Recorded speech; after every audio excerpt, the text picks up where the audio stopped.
بسم اللہ الرحمن الرحیم۔ السلام علیکم پیارے بچوں، کیا حال ہے آپ کا؟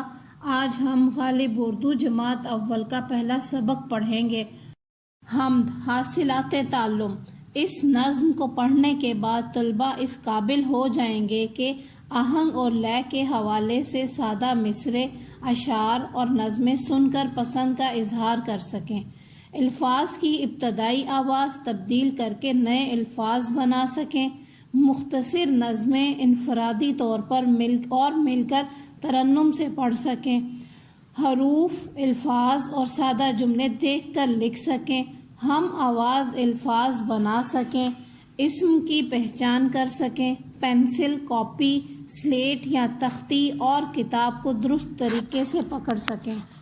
سوچ کر بتائیں، چاند، سورج اور ستارے دیکھ کر آپ کے ذہن میں کیا خیال آتا ہے؟ ہمیں نیکی کے راستے پر کون چلاتا ہے؟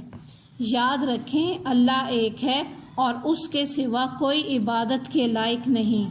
حمد کے معنی ہیں اللہ تعالیٰ کی تعریف میں کہی جانے والی نظم۔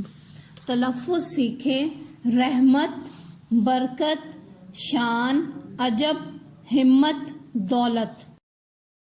اب ہم اس حمد کی پڑھائی کریں گے۔ اللہ تو ہے رحمت والا، نام ہے تیرا برکت والا، تو ہی مالک تو ہی رب ہے، مولا تیری شان عجب ہے، چاند اور سورج، پھول اور تارے تو نے بنائے کتنے پیارے، ہم کو سیدھی راہ دکھانا، نیکی کے راستے پہ چلانا، ہمت دینا، عزت دینا، علم کی یا رب دولت دینا۔